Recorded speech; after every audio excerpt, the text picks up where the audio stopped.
dia. O som tá bom, gente?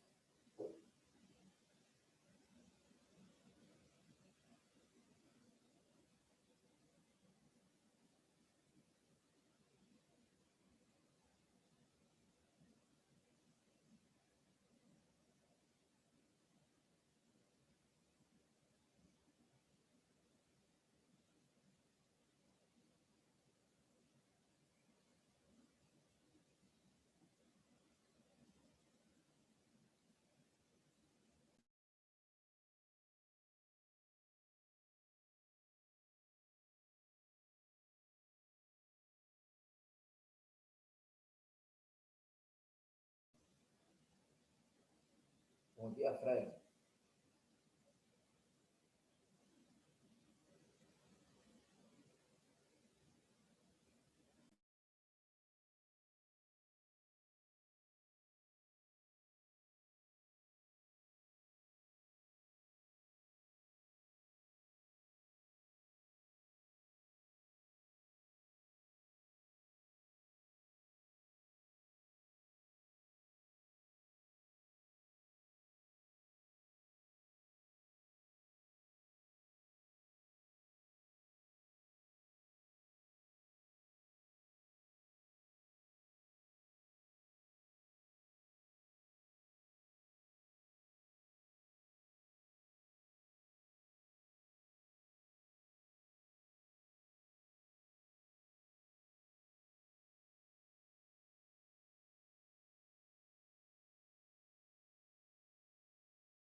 Bom dia, João. Meu som tá bom? Bom dia. Beleza. Tudo bem. Ah, eu tenho que testar, que eu sou o primeiro, parece. Testar o som, de vez em quando isso aqui deixa a gente na mão. Eu já estava aqui há mais tempo. Então tá beleza, né? Som. Nossa regional deu já 8, né, Beto? Exatamente. Daqui para lá vamos organizar e comer. Exatamente. Ficou para você aquela parte número 4? Exato. Estou lembrado. Muito bem. A gente já pode começar a pensar em fazer reunião Uhum. em março, maio, por aí. Grande Beleza. Roberval. Roberval. Grande Roberval. Está me ouvindo bem aí, Roberval? Ele está sem som, Beto. Mas ele está dizendo que está me ouvindo, graças a Deus. Fred também já chegou. Bom dia, pessoal. Bom dia. Bom dia, Tá Beto, dando para Fred, ouvir João. legal aí? Tá dando para me ouvir legal? Beleza. Graças a Deus. Bom dia, João. Bom dia, Roberval. Sejam todos bem-vindos. Muito bom ver vocês, pessoal. Deixa eu só renomear aqui. E vamos dar início, né, pessoal? Vamos lá. Enquanto a gente vê se o resto do pessoal chega. Então, vamos fazer uma prece para iniciar nosso trabalho, né? Pedindo a Deus a presença dos bons espíritos, a presença dos nossos anjos guardiões, que eles nos auxiliem na medida do possível durante esse estudo.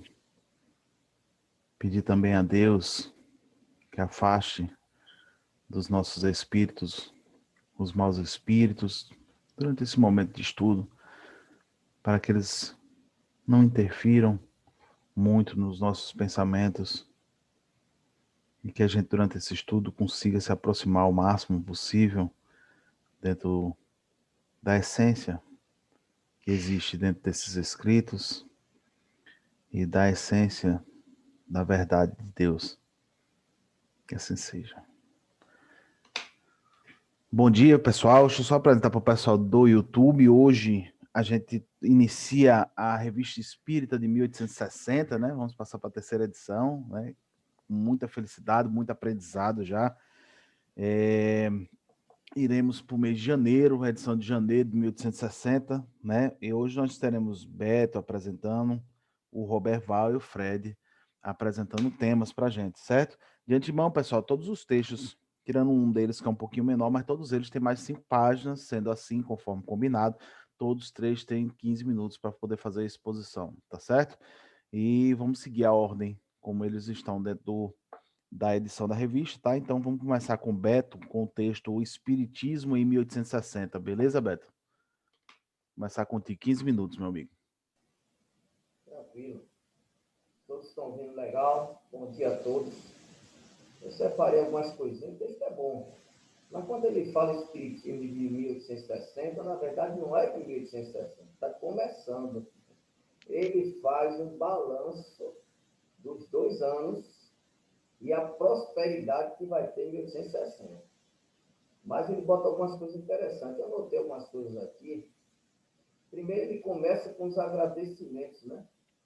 Porque naquele tempo não tinha o que nós temos, né? A internet e tudo. Então, ele agradece as pessoas que enviaram as cartas e as pessoas que ficaram com eles, né? Nesse trabalho firme.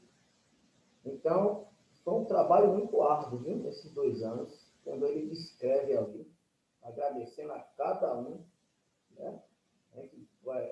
Além de não ter a facilidade que nós temos da tecnologia, nós vamos ver que lá também, a época, era muito difícil fazer um trabalho desse, né? Com as crenças, com tudo que tinha. Então, ele começa agradecendo a todos pelo empenho, e eu separei algumas coisas aqui interessantes.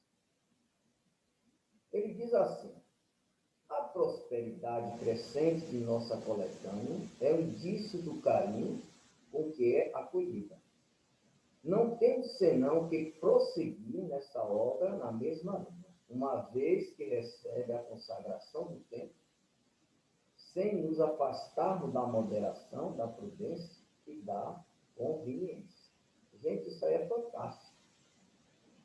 Ele é um pouco, eu considero Kardec, nessa época aí da Revista Espírita, ele é um cara otimista, né? Muito otimista. Ele fala da propagação e tudo, talvez esse entusiasmo que tenha colocado ele fazer essa obra magnífica da codificação. Só que ele coloca uma coisa interessante, eu me fei aqui, ele diz assim da propagação do tempo. Prosseguir nessa linha e ver a propagação do tempo. Só que ele diz uma coisa que nós temos que colocar em nossa casa.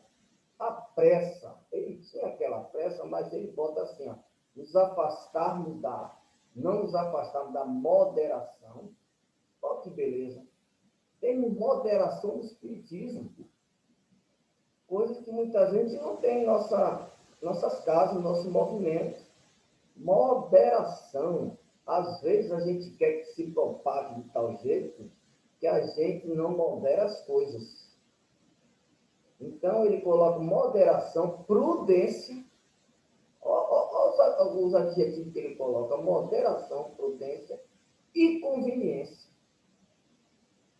Se nós fizermos isso dentro das nossas casas, dentro do movimento espírita, nós estaremos bem. Ele dá a receita aí. E melhor do que ele fazer uma codificação dessa, melhor do que ele aconselhar a gente, não tem não.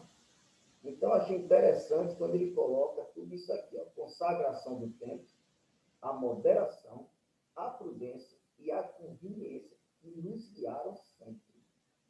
Que sejam também os nossos guias aí, né? Sejam essas palavrinhas: moderação, prudência, conveniência e deixar a consagração do tempo, se nós nos esforçarmos a isso. Muito bem. E ele faz o balanço de que os 2 anos, 58 e 59, foi bom, que ele vai continuar na linha, não é?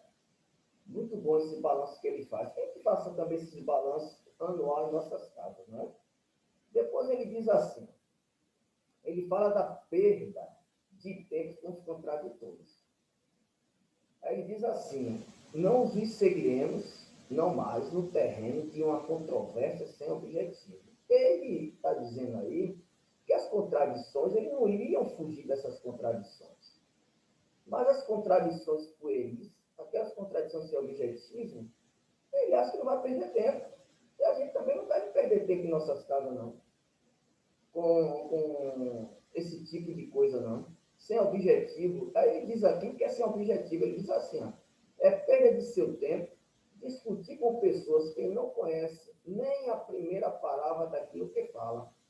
Não temos senão uma coisa a dizer: estudai primeiro e nos veremos em seguida.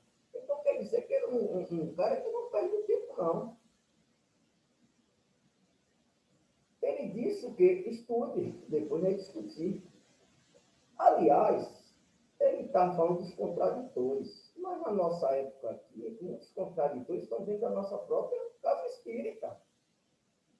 Falta de estudo, aí fica aquele achismo dentro da casa espírita: eu acho isso, eu acho aquilo. Não tem que achar nada, a gente tem que ter opinião, mas a base está no estudo, em Kardec.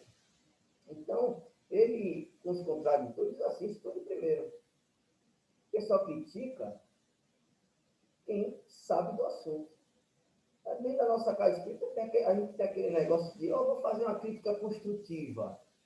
Não existe crítica construtiva nem destrutiva. E disse a crítica. E a crítica é uma ciência. Kardec já falava isso no livro dos médiuns. Só critica aquilo que você conhece. É uma ciência. Por isso que tem crítico literário, lá ele fala no livro dos médiuns. Tem os críticos da música. Então, a gente tem que parar também com isso aqui, viu? Eu vejo muitos contraditores dentro da própria casa espírita querendo fazer do seu jeito. E, na verdade, o estudo é para dirimir essas dúvidas. Por isso que a gente está enxergando muita coisa da nossa casa que não existe no espiritismo. Não existe. A gente tem que tomar muito cuidado com isso. Depois ele diz assim, ó: para criticar é necessário opor um raciocínio a um raciocínio, uma prova a uma prova. Isso é possível sem conhecimento profundo do assunto que se trata?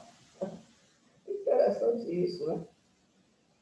Dentro da nossa casa espírita, opor raciocínio com raciocínio, não com achismo, né?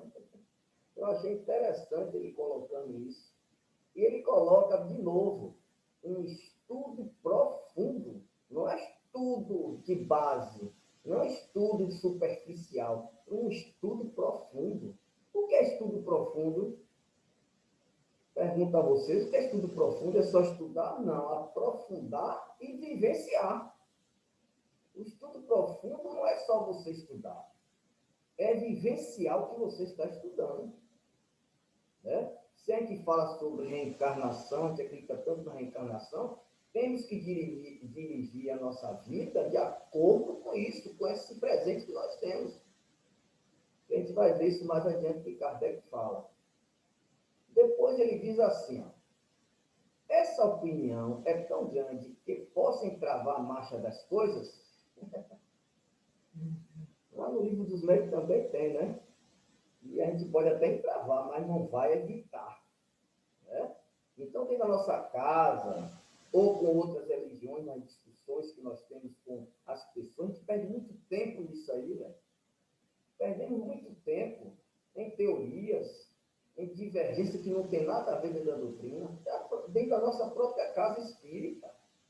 Falta de estudo e de vivência do que está estudando.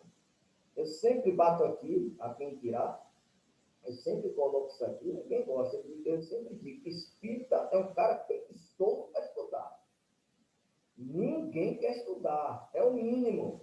São poucos que se aprofundam dentro da doutrina espírita, não é?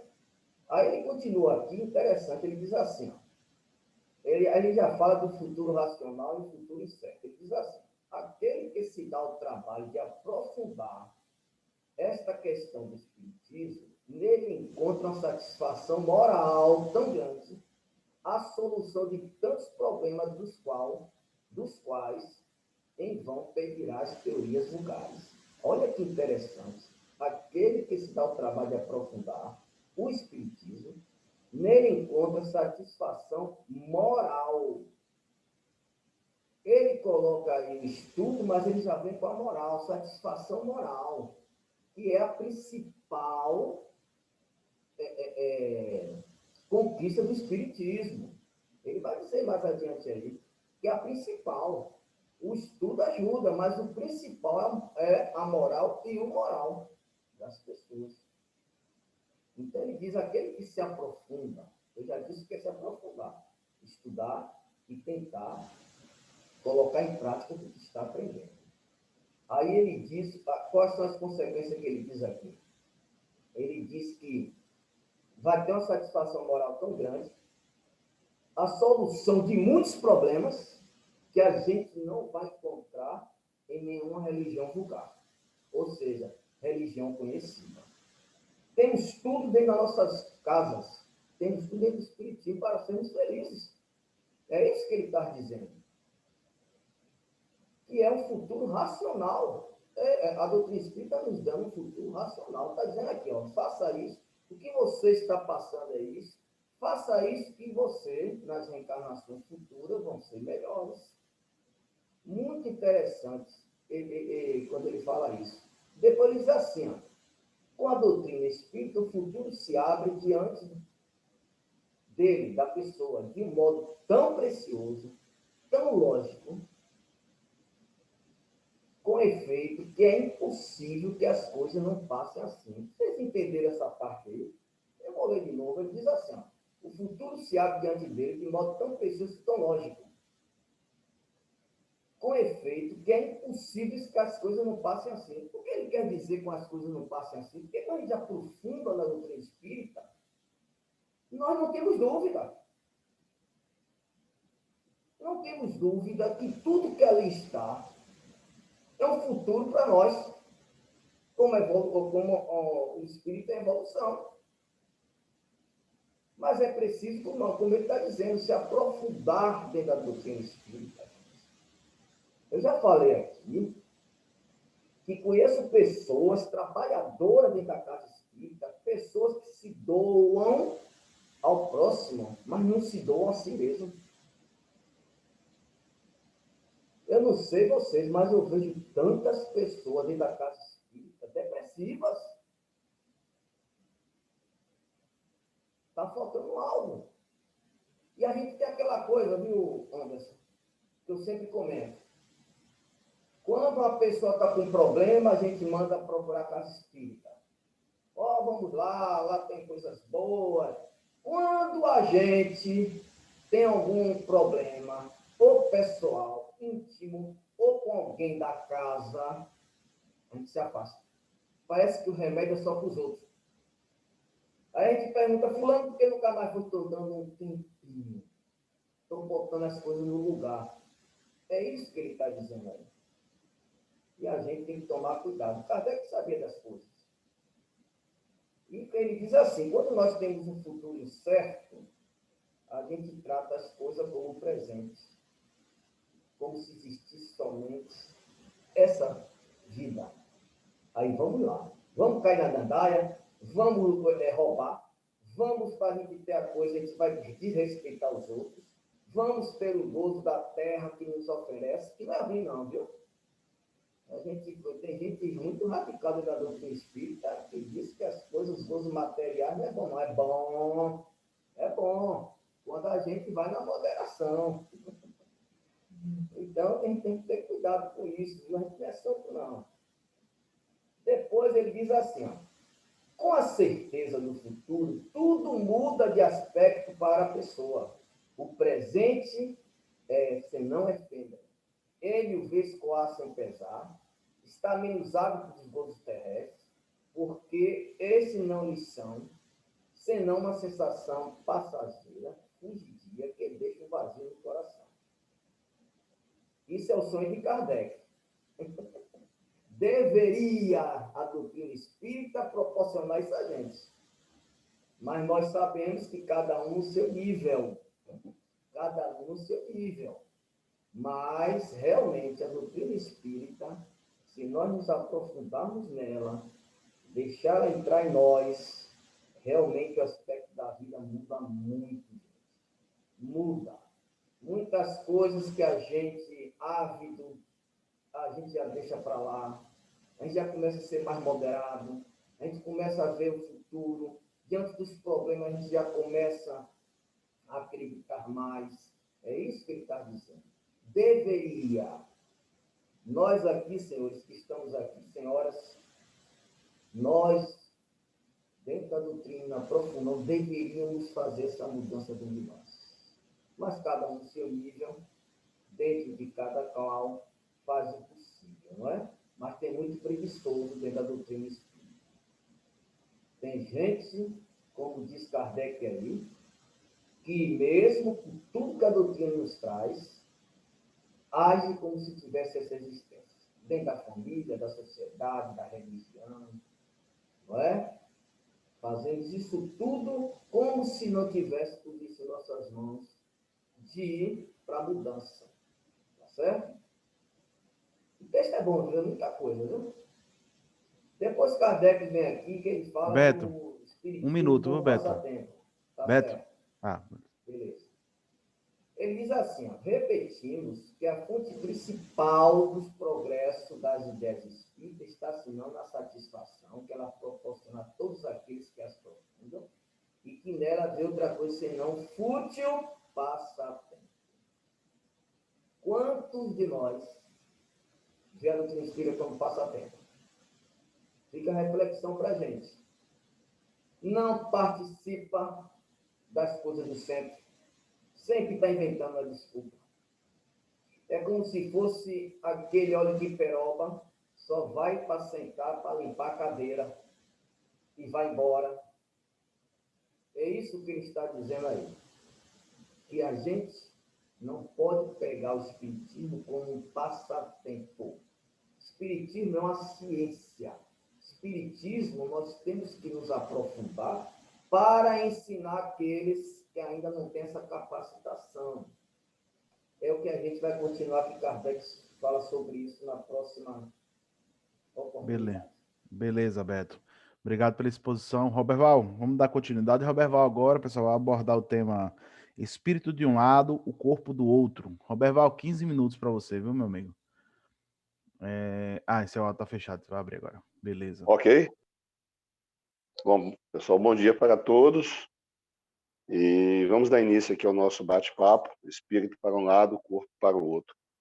Eu achei muito interessante, logo no início, quando nós começamos a observar a solicitação do Conde, ele que era justamente um oficial da Marinha, espírita convicto, né, e bom espírita, como Kardec coloca, e ele logo no início ele faz essa análise em relação à doação de médicos que doavam o corpo para estudos anatômicos.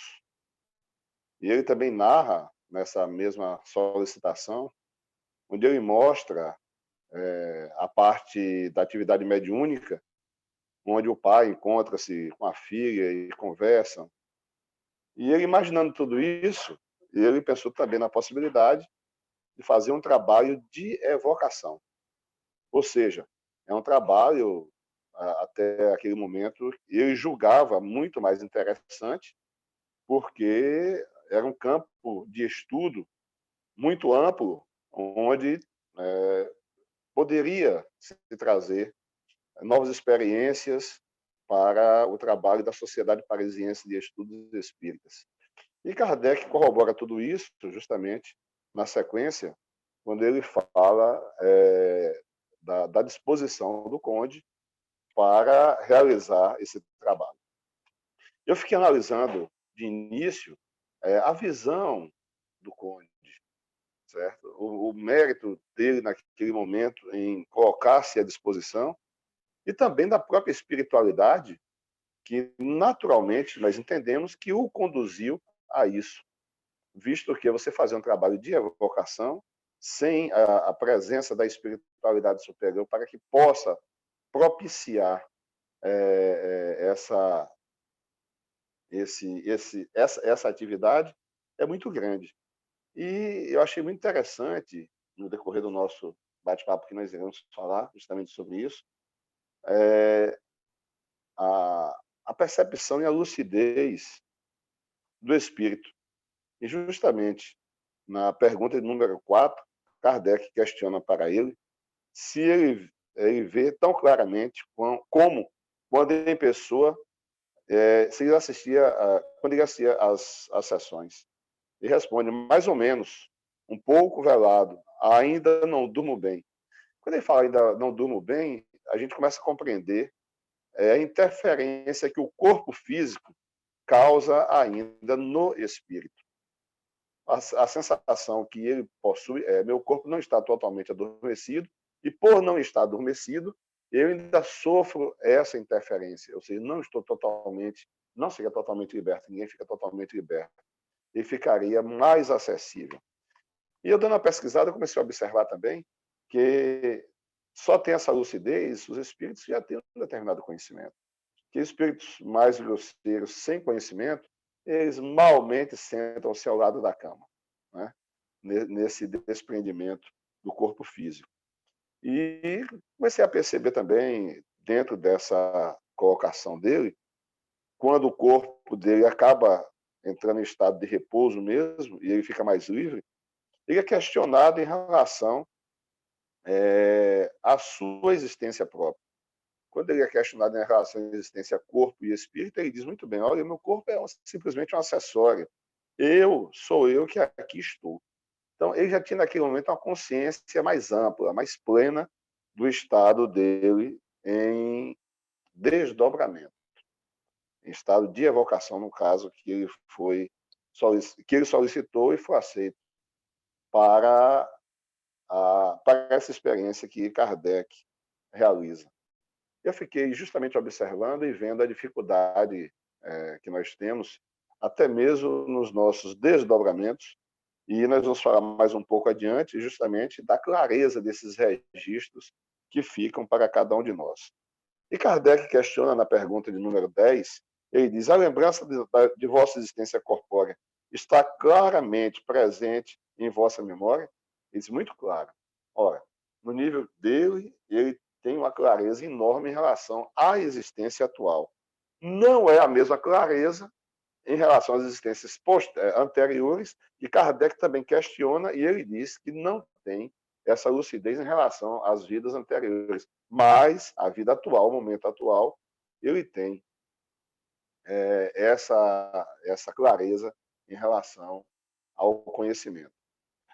E aí Kardec continua fazendo uma série de perguntas para ele, e eu comecei a observar que o espírito ele tinha uma independência muito grande, né? Ele respondia aquilo que justamente ele queria responder. Ele respondia aquilo que satisfazia a sua necessidade no momento e a necessidade do aprendizado. É tanto que Kardec faz um questionamento para ele, quando ele fala em relação à questão dos quartos, né? O quarto do porteiro, o quarto dele, e Kardec pede para ele descrever. Ele diz: eu disse que poderia, mas poder não é querer. Então, ou seja, existe também uma limitação entre o poder e o querer, mas ele se coloca de forma totalmente independente, que eu acho isso muito interessante, porque pelo fato de ser Kardec, o presidente da Sociedade Parisiense de Estudos Espíritas, de ser também um trabalho realizado naquele momento, ele poderia até sei lá, se tornar uma coisa mais acessível, e até seguir algumas induções de Kardec, mas ele não. Ele se coloca realmente com o seu desejo, com a sua vontade. Eu achei isso muito interessante, isso em relação ao nível espiritual dele e essa capacidade natural de tomar a sua própria decisão. E tem uma coisa também aqui muito interessante, quando ele fala a questão da medicação. Ele lembra que em vida passada ele utilizou essa medicação, que é um antigotoso, né? Mas que depois, ao retornar, ele não lembra. E aí entra uma dificuldade nossa nesse convívio com o mundo espiritual, como nós conseguimos captar e trazer essas informações para o nosso dia a dia, para a nossa vida. Na pergunta 415 do Livro dos Espíritos, é questionado justamente isso, né? Qual a utilidade de todas essas comunicações, dessas informações, se nós não recordamos? Aí os Espíritos respondem, estou fazendo aqui uma síntese, viu? Guarda-se intuições dos fatos e surgem ideias das confabulações. Ou seja, nós trazemos intuitivamente aquilo ali para a nossa vida atual, certo? Mas não trazemos o registro em totalidade. Aí fica um questionamento. Existe uma diferença entre a percepção espiritual e ao retornarmos para o corpo físico, nesse processo de decodificação, passando pela casa cerebral e aí introduzindo no nosso corpo, por que existe esse amortecimento, não tem essa clareza? Será que é deficiência do ser espiritual? Né? Ainda a nossa pequenez, nós não conseguimos registrar no mundo espiritual e trazer para nós com clareza e nitidez? Ou são vibrações diferentes, mais sutis, que a nossa casa mental não consegue decodificar? Eu gosto muito da Bíblia, e aí dou as minhas pinceladas e fiquei imaginando, existe alguma evocação da Bíblia ou alguma convocação? Aí não teve jeito, fui parar em Paulo, aos Coríntios, né, a carta aos Coríntios, 12, de 2 a 4. E Paulo diz o seguinte: eu conheço um homem em Cristo que há 14 anos foi arrebatado. Arrebatação, convocação, né, evocação, até o terceiro céu. Se foi no corpo, eu não sei. Se fora do corpo, também não. Aí Paulo não consegue identificar como foi, se foi arrebatado em corpo físico ou simplesmente em estado de espírito. Se foi no corpo, se foi fora do corpo, também não sei. Deus o sabe. E sei que este homem, se no corpo ou fora do corpo, eu não sei, Deus o sabe, foi arrebatado ao paraíso e lá ouviu palavras inefáveis que não é permitido ao homem repetir. Ou seja, Paulo, ou convocado ou evocado, ele foi levado para que ele pudesse observar as questões de ordem espiritual. Em algumas tradições, ele fala indizível, ou seja, não dá para descrever o que você percebe lá e traz para a gente, aqui no corpo físico. Eu achei isso aqui, achei muito interessante, quando Paulo passa por essa experiência. Daí eu vejo essa dificuldade que nós temos em perceber as coisas no mundo espiritual e trazer justamente para a nossa vivência. Mais adiante, eu observei também a questão dos movimentos bruscos, né? Kardec questiona na pergunta 22, se por um motivo brusco despertasse instantaneamente o vosso corpo, enquanto o vosso espírito aqui está, o que aconteceria? Aquilo que é brusco para o homem é muito lento para o espírito, que sempre tem tempo de ser avisado. Aí nós observamos a velocidade que a coisa se processa no mundo espiritual e a velocidade que se processa no mundo físico. Daí eu comecei a compreender. A coisa lá é muito rápida, muito instantânea, e para a gente conseguir decodificar isso, dá um certo trabalho. Veio essa ficha e caiu. E o que se passa aqui na Terra, que chega de percepção para o espírito, é muito lenta, dá tempo de voltar, retornar e assumir a sua posição, como mais adiante ele fala em relação à morte, e, se não me engano, na segunda evocação, e o Espírito diz assim, eu retornaria para casa para fechar a porta e sair. Ou seja, eu não morreria sem que o meu Espírito estivesse presente. Eu achei também isso muito interessante. Ele volta depois, dá umas pinceladas, justamente em relação ao perispírito. E Kardec questiona ele, vosso espírito está ligado ao corpo por um laço qualquer? Sim. E disso tenho perfeita consciência. É a questão do perispírito. E ele mostra, na sequência das perguntas de Kardec, que o perispírito é o corpo espiritual. E ele carrega consigo a forma da sua última existência ou da sua atual existência, no caso dele, no processo reencarnatório. E dá algumas informações ao nível perispiritual. E tudo isso nos leva a perceber, e Kardec faz esse questionamento para ele, como é que ele percebe os sons, as imagens, e ele coloca que ele percebe de forma muito mais distinta, ele percebe coisas que escapam à nossa percepção. Ou seja, a percepção do espírito é uma percepção muito mais ampla, né? E mais adiante ele vai mostrar que o espírito ele não percebe como nós percebemos encarnados, justamente pelos órgãos. Ele percebe na forma de um todo. Ele é um ser sensível a todas as percepções e não por locais específicos, como acontece aqui conosco no nosso dia a dia. Daí a gente vê a diferença que é você, eu, nós em estado de desdobramento, estamos muito mais vinculados ao mundo espiritual do que ao mundo físico, o nível de percepção, o nível de entendimento, e tudo isso vem nos mostrar o quanto nós temos ainda o que aprender para lidarmos com todas essas informações que chegam até nós. Anderson, tem quantos minutos? Tem 1 minuto e meio. 1 minuto e meio? Rapaz, esse é um negócio terrível. Eu estou com tanta coisa para falar aqui ainda. Mas se eu tenho 1 minuto e meio, eu vou simplesmente fazer o encerramento aqui.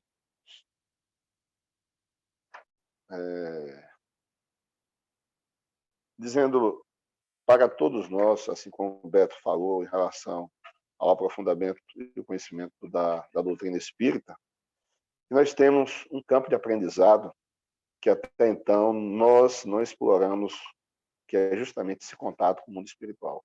As 8 horas que nós temos de repouso físico, nos nossos desdobramentos, nós podemos utilizar esse tempo justamente para o nosso aprendizado, aprendendo coisas úteis, estudando, ouvindo conselhos, trabalhando.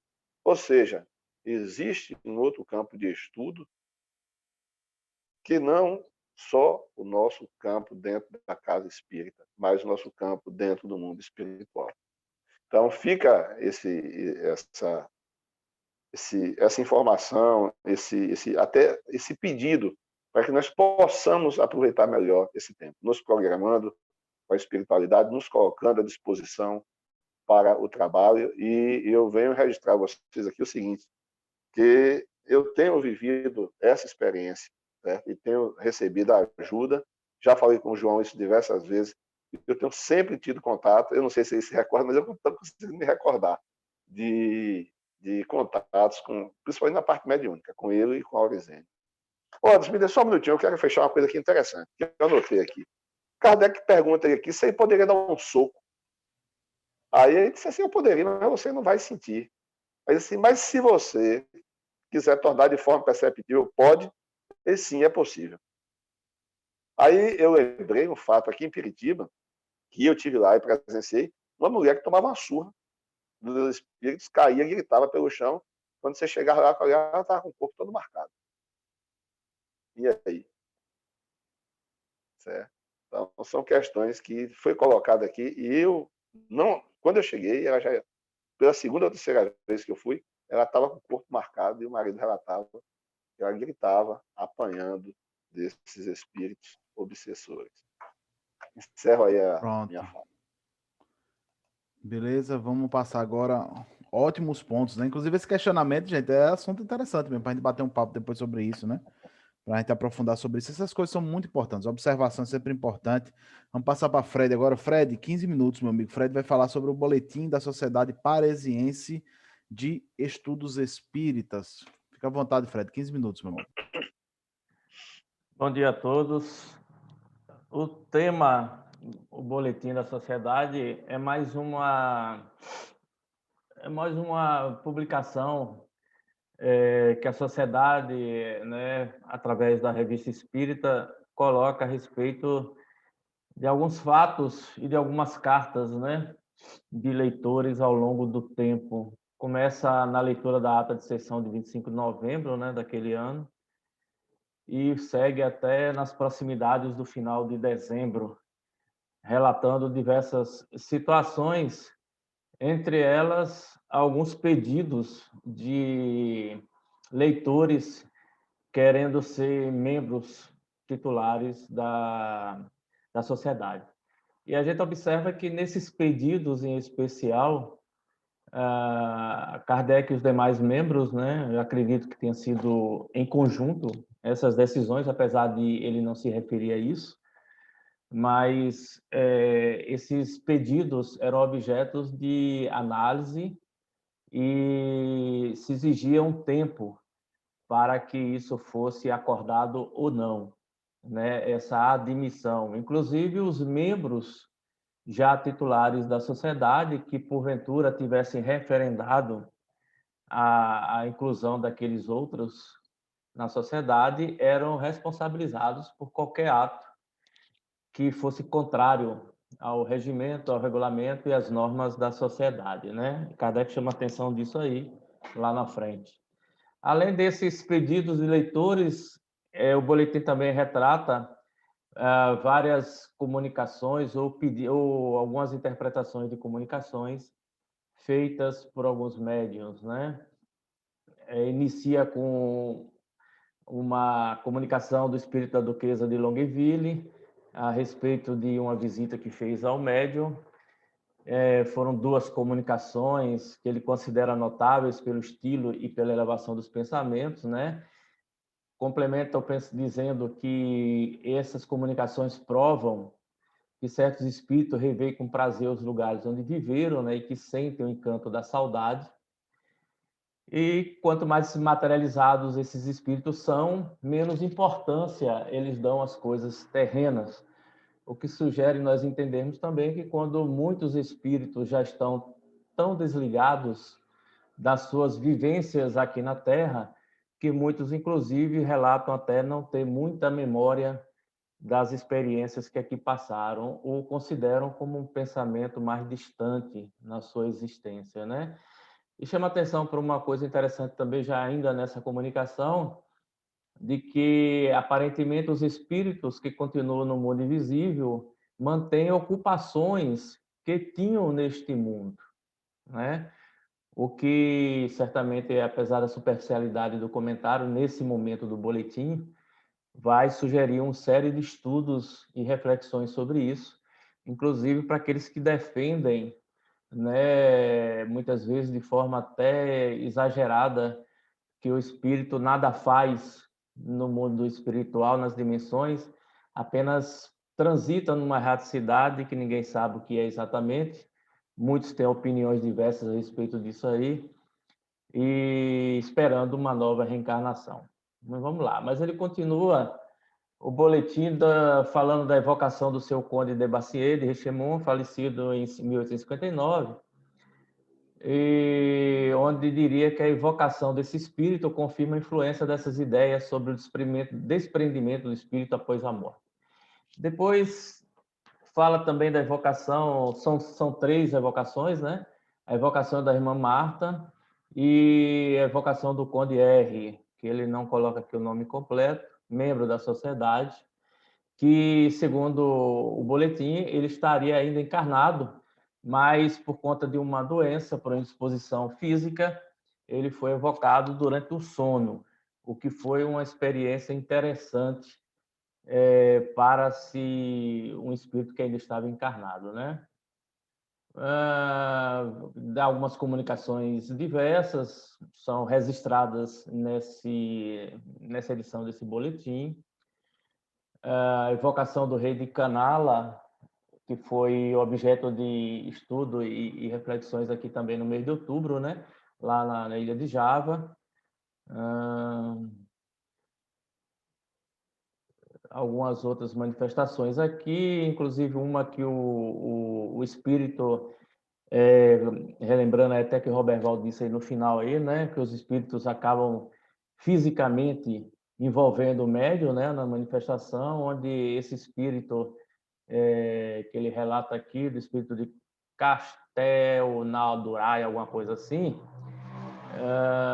ele está muito agitado, muito envolvido por emoções e chega a quebrar 7, 8 lápis, né? Alguns são lançados violentamente sobre os assistentes, sacode brutalmente o braço do médico.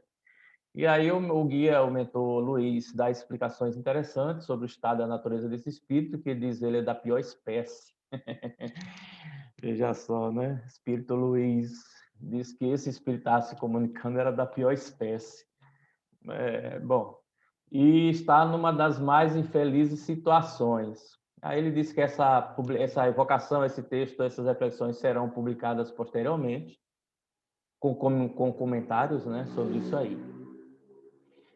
Também 4 comunicações são relatadas, não detalhadamente nesse boletim, mas apenas para dar início a esse processo. A primeira de São Vicente de Paulo, pelo Sr. Rousse, a segunda de Charlet, pelo Didier Filho, a terceira pelo Sr. Colli, e a quarta do Espírito, que se dizia protetor das crianças, pela senhora Boia Micael. Aí já passa para a sessão de 16 de setembro, com a sessão particular. Ele informa inicialmente que foram admitidos alguns membros titulares que receberam o pedido há 15 dias antes, foi analisado e foram admitidos, né?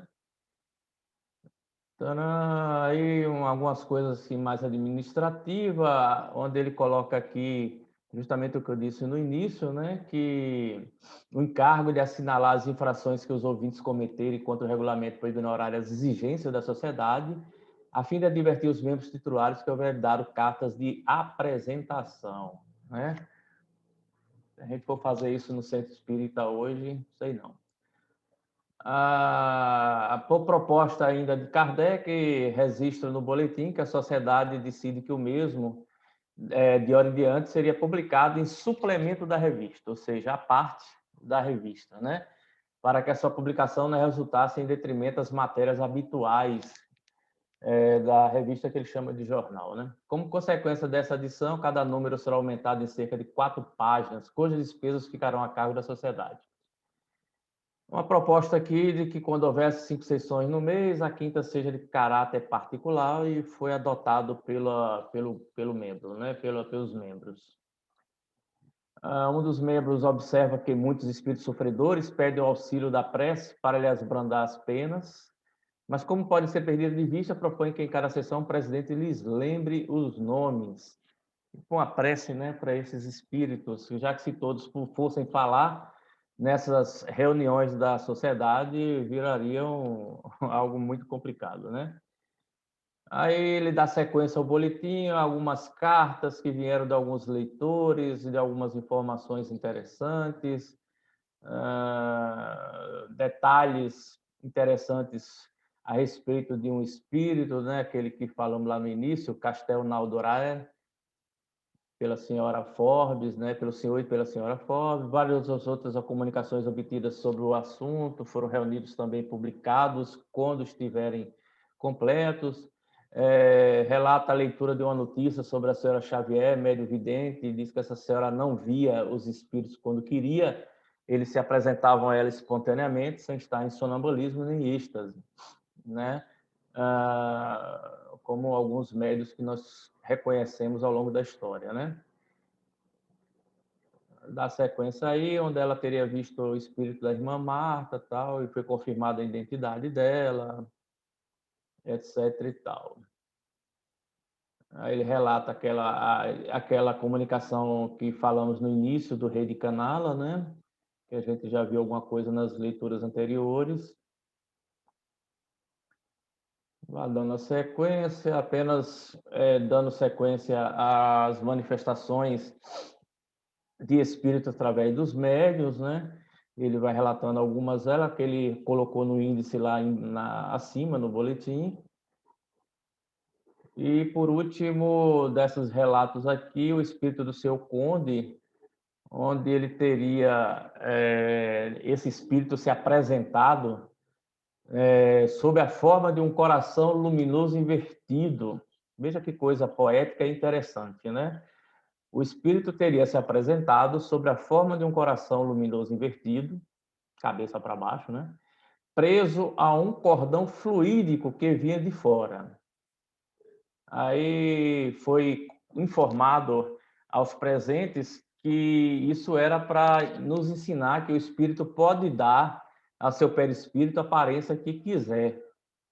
Depois poderia ter havido inconveniente para ela de encontrar-se perante o espírito carnal, tivesse visto como desprendido, mas tal. Ou seja, o espírito aqui, isso é mais aprofundado nas obras espíritas, né? Pode dar a aparência que quiser para a sua comunicação. Imagina como isso não soa para o leigo, né, como muito perigoso, porque o espírito pode ou tentar se identificar como alguém que ele realmente não é, e isso pode levar ao engano muitas pessoas ao longo do tempo nas casas mediúnicas, né, e deve ter levado certamente, né? Eu me lembro de algumas histórias, mas não vou contar aqui, o tempo não deixa. Numa comunicação, são 3 comunicações do Espírito Agostinho através do médium Sr. Rose, onde ele teria explicado a missão do Cristo e confirma um ponto muito importante explicado por Arago, acho que o nome é esse, sobre a formação do globo, que entrou posteriormente alguma dessas informações na Gênesis, né? A segunda de Charlet, pelo Didier Filho, onde ele disse que vai ser dado continuidade. Por fim, na sexta-feira, já no final de dezembro, a ata de 16, alguns pedidos também de admissões, muita gente querendo ser admitido na sociedade. Não é interessante, né? Hoje em dia, a gente procura o pessoal para se admitir na administrativa das casas e a gente não recebe quase ninguém, né? Quase ninguém se interessa, nem tampouco mandam cartas, né, para isso, ou e-mail, qualquer coisa mais moderna. Leitura de uma vocação feita pela senhora Bia do Espírito que se comunicou espontaneamente seu intermédio sobre o nome de Paul, alguma coisa, no momento que ele ia reencarnar-se.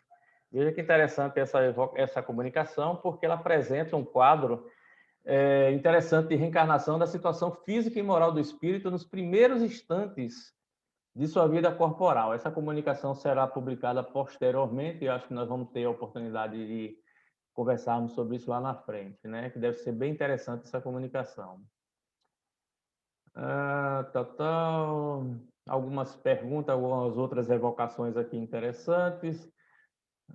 Onde ele finaliza, a gente vê que o boletim ele é composto de um lado textual muito resumido, né? Em alguns momentos, Kardec aprofunda mais alguns detalhes a respeito dessas comunicações, mas neste boletim específico aqui de janeiro de 1860, ele resume bastante o que foi feito, né, o resultado dessas reuniões, constante em ata, né, ou seja, registro histórico, que isso certamente está contido lá, está guardado aí não sei aonde, não sei se é lá o Conselho Internacional de Espiritismo que tem esses documentos, não sei, mas a Federação Francesa, não sei, mas esses registros estão devidamente materializados, né? E a gente observa como aconteciam estas reuniões dentro da sociedade, né? Então, de forma assim bastante resumida,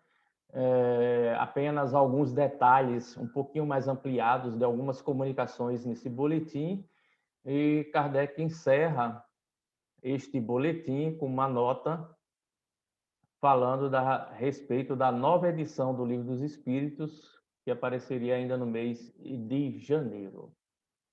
Basicamente é isso aí, pessoal, sobre o boletim. né, alguns pontos bem interessantes e destacados foi justamente esse do espírito, que eu achei bem interessante, do espírito que estava no início da sua reencarnação e que falava nessa comunicação como seria esse processo para ele, né, mas que não que seria publicada essa mensagem só futuramente em outro boletim, não nesse. E naquelas duas manifestações que ocorreram, onde o espírito se apresenta na forma que quer, modelando o seu perispírito da maneira que queria, né? E os espíritos mentores, aqueles que estavam acompanhando esses trabalhos, informaram a Kardec que essas comunicações, esses eventos, eram para ensinar a todos nós que o espírito pode dar ao seu perispírito a aparência que quiser, algo que também rende muitas reflexões, muitos debates interessantes no Tempo, movimento viu, espírita. Fred? É por aí mesmo. Obrigado aos três, muito obrigado. Meu momento de falar, vou fazer minhas colocações. Gente, só comentário hoje, o Marcos não esteve conosco, não está conosco.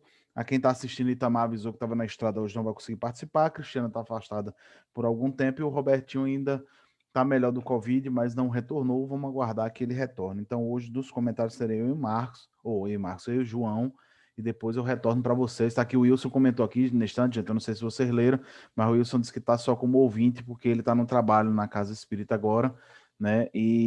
Mas está como ouvinte acompanhando a gente, mas não vai comentar.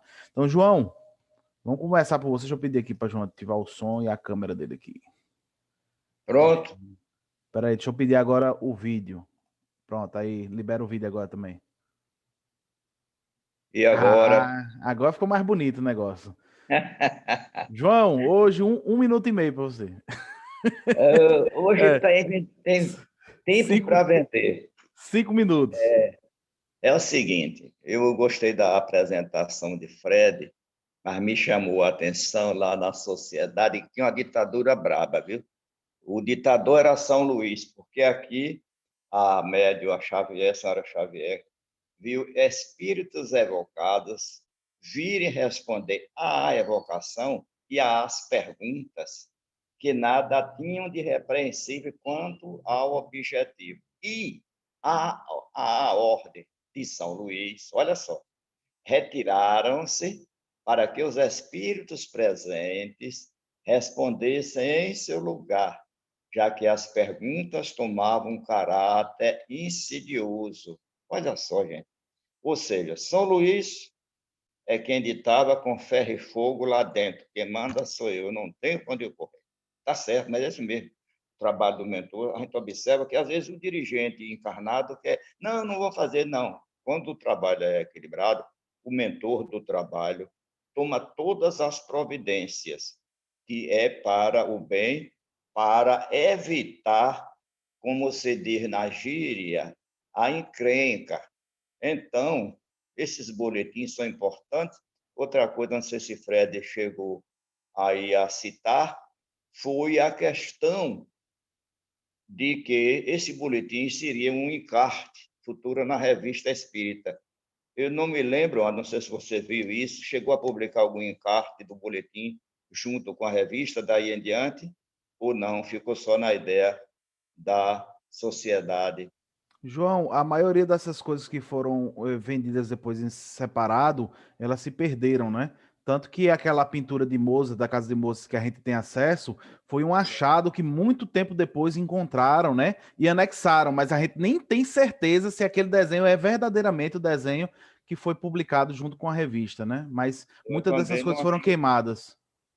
Exatamente, eu também pesquisei alguma coisa, eu não encontrei. Agora, eu gostaria, se todos quiserem combinar, essa evocação do cidadão encarnado, que é de suma importância. Eu já fiz, muitos anos atrás, um médio com duas pessoas, um numa sala, outro em outra, a porta fechada para não ouvir, né? E não, mas eu não anotei, perdeu-se tudo, né?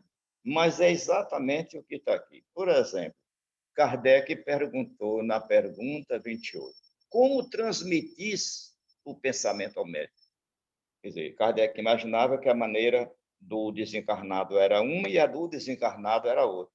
Então, como ele fazia uma pesquisa séria, O espírito responde: atuo sobre a sua mão, quer dizer, do médium, para lhe dar uma direção que facilito por uma ação sobre o cérebro. Vamos meditar um pouco nisso aí.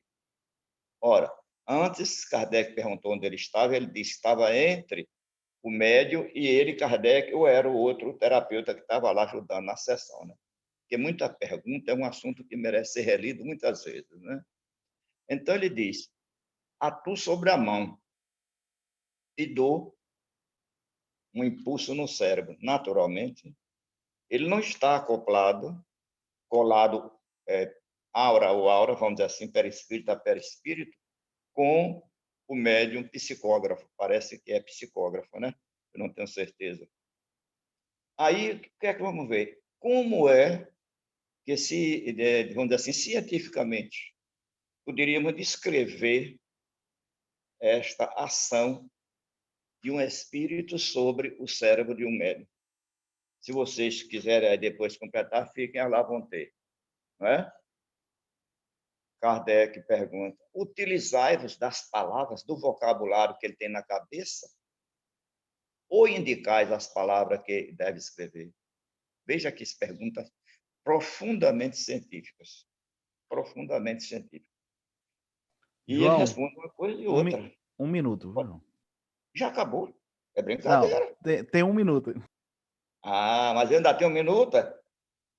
Perseguição. Se tivesses médio que desconhecesse a vossa língua e dele fosse desconhecida, um chinês, por exemplo, como faríeis para ditar-lhes? Resposta: isso seria mais difícil, talvez impossível. Em todo caso, só seria possível com uma flexibilidade, uma docilidade muito rara de encontrar em qualquer médium. Vamos pensar bem nisso, né? Não é fácil, não. E principalmente a língua chinesa oriental, que não é escrita em horizontal no papel como a nossa, ela é escrita em vertical. Então, é uma configuração que o cérebro da pessoa tem que ter nos registros mnemônicos dos neurônios para poder fazer isso. É fantástico. Eu vou reler isso, eu li 2 vezes, grifei muita coisa, mas vi muita coisa aqui para estudo. Fechou. Pronto, deixa eu zerar o tempo aqui, começar meu tempo. Obrigado, João. Vou fazer um parênteses aqui, já está contando meu tempo, viu, pessoal? Vocês viram a linguagem de João hoje nos registros mnemônicos dos neurônios. João me surpreende cada vez mais. Aí ele com o contexto vai estar certíssimo, João. Concordo com você.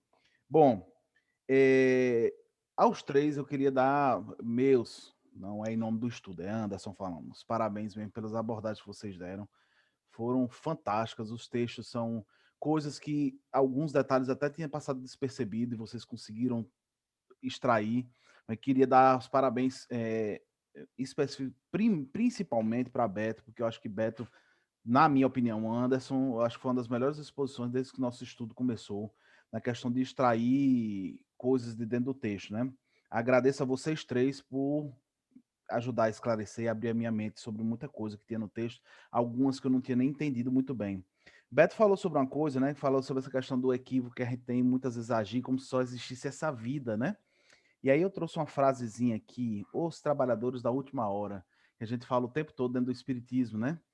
Só que a gente fala dentro do espiritismo, inclusive existe um capítulo no Evangelho segundo o Espiritismo, capítulo 20, que fala são os trabalhadores da última hora, mas nós adotamos a interpretação espiritualista para isso. O Vale do Amanhecer, por exemplo, acredita que essa é a última encarnação de cada um de nós, né? Que o que a gente não fizer agora, a gente não faz mais, certo? Essa não é a visão do espiritismo. E por que somos trabalhadores da última hora, gente? É só abrir o capítulo 20. Ele traz um texto bíblico que vai falar da questão das vinhas, né, das pessoas que foram trabalhar de manhã cedo, os que chegaram um pouco depois, e os que chegaram na última hora do dia foram trabalhar, e quando ele foi pagar, ele pagou todo mundo com o mesmo preço. Os que chegaram primeiro se incomodaram, e ele diz, a gente acertou o preço, o justo é justo, não importa se você começou a trabalhar cedo ou tarde. O importante é você ter trabalhado. Então, o pagamento é o mesmo. É nessa ideia que o Espiritismo nos traz, né, os trabalhadores da última hora. Que não que essa é a última encarnação que a gente precisa desesperadamente, atropelando todo mundo, fazer as coisas darem certo. Não é assim que funciona. As oportunidades são eternas. O que pode acontecer, na pior das hipóteses, né, gente? É a Terra passar do nosso nível evolutivo e a gente não poder mais encarnar aqui, ter que encarnar em outro lugar, né? Mas não essa visão de que agora é a última hora e acabou, entendeu, gente? Porque essa não é a visão do espiritismo, tá? Se vocês discordarem, eu tô aqui para ouvir também. Robert Val trouxe textos interessantes também, o texto é muito interessante, né? E tem uma pergunta que passa despercebido, mas tem um cunho científico muito importante. Eu não lembro exatamente como é a pergunta aqui agora, não vou buscar para não perder tempo, mas vocês vão lembrar que é quando ele pergunta se o espírito sonhava enquanto estava ali, evocado, né? Perguntou se o corpo dele estava sonhando lá, e ele fala que não. Por quê? Porque o espírito é que pensa, e se o espírito está aqui falando com você, o corpo não tem como estar lá sonhando.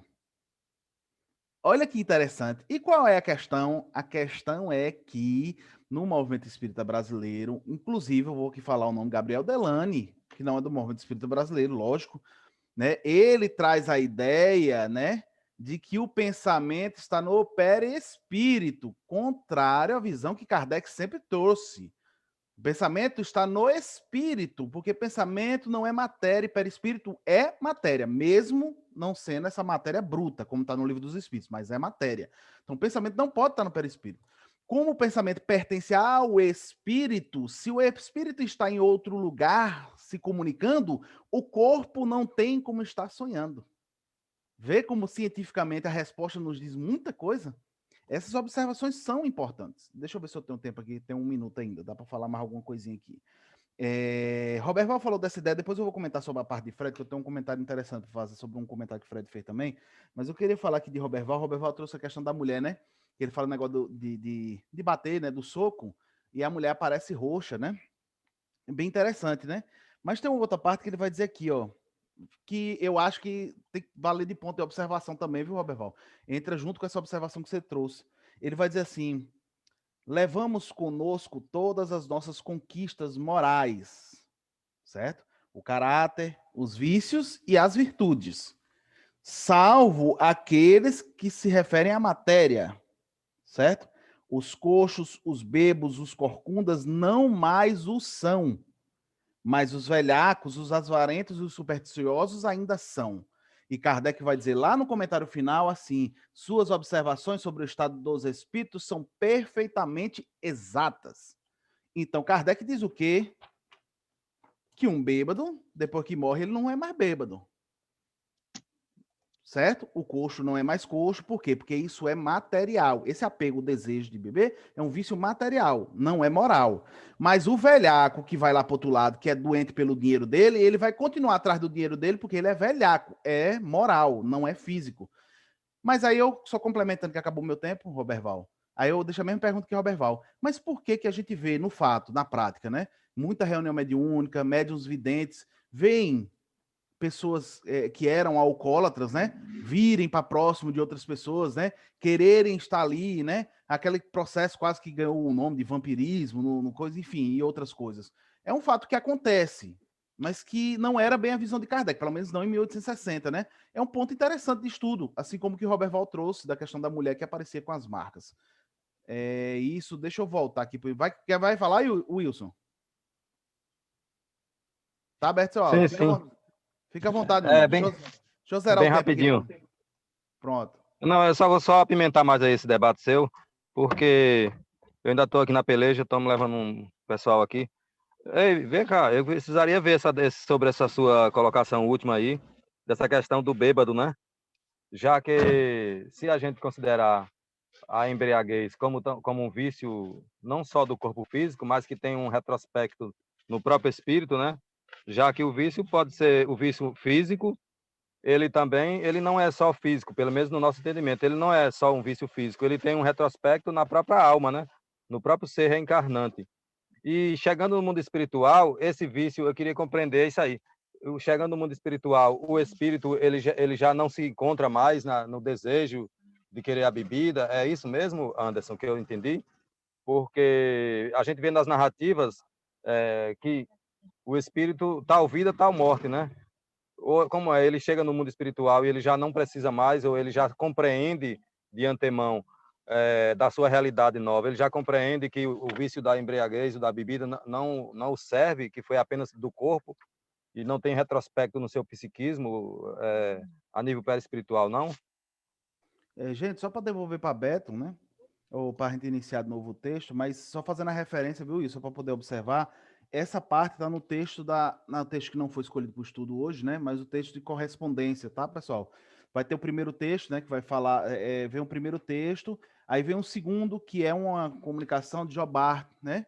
Que Jobart manda para coisa. Logo no terceiro parágrafo, vocês vão ver lá no começo, tem essa observação. E aí, Wilson, só para me fazer entender, né? Eu não fiz afirmando que seja assim, né? Eu trouxe o que Jobart fala e que Kardec disse que concorda com ele.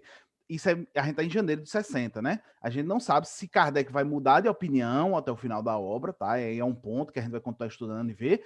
E o que Roberval botou de ponto interessante, né? A observação de hoje nos mostra outro fato. E contra fato não há argumentos. Agora, por que que acontece? Aí a gente precisa desenvolver nosso estudo conjunto, né? Para a gente tentar entender. Posso dar um pitaco rápido? Pode, porque teve o tempo de Wilson, aí eu dividi um pouquinho. Pode falar, Pronto, Fred. não é rápido. É só para confirmar o que você está dizendo aí, né? Isso aí era um pensamento e um entendimento de Kardec à época, né? E isso, ao longo do tempo, nós observamos através de vários relatos mediúnicos, de vários médiuns, de várias obras complementares que vieram na sequência, de que não era exatamente dessa forma como Kardec e como esse espírito Jobart colocou na época, porque era o entendimento deles naquele momento. É como você está dizendo, a gente não sabe lá na frente, durante o estudo da Revoer, se esse pensamento vai ser ampliado, se ele vai ser modificado, se ele vai ser de outra forma. Mas o conhecimento que nós temos hoje, no século XXI, é que esses vícios, como o alcoolismo e outros, eles adentram o psiquismo do espírito. E isso foi comprovado através de vários relatos mediúnicos, né? Um dos mais famosos é o de Ivone Pereira de Andrade, onde ela relata em suas obras muito detalhadamente como esses espíritos se comportam nas dimensões espirituais quando são atingidos por vícios como alcoolismo e outros, né? Roberval colocou no tema dele, né, da médium, né, que aparecia com algumas impressões físicas no corpo depois de um processo, e Ivone fala muito sobre isso também, inclusive ela teve um braço quase quebrado durante uma experiência mediúnica, o que reforça, né, a continuidade do nosso estudo sobre isso, porque não há uma palavra final a respeito disso aí até o momento, né? Então vou voltar. Só corrigindo, Fred, você falou Ivone Pereira de Andrade, é Ivone Pereira de Amaral, né? Ou é outra pessoa? Ah, não é Amaral, pronto, beleza. É porque podia ser outra médica que você estivesse dizendo. Pronto. Então é isso, pessoal. Só lembrando, agora eu vou falar como coordenador do estudo, né? Que nossa função aqui é entender a evolução de Kardec e o pensamento dentro da revista, né? Por isso eu pontuei isso, porque é importante a gente ver que nesse momento, né, havia esse pensamento. Agora, o porvir, né? Vamos estudar e entender, né? Porque aí esse nosso conjunto nos ajuda a esclarecer um ao outro, certo? Beto, meu amigo, desculpa aí você esperar aí 6 minutos para você fazer suas considerações a mais. Beleza.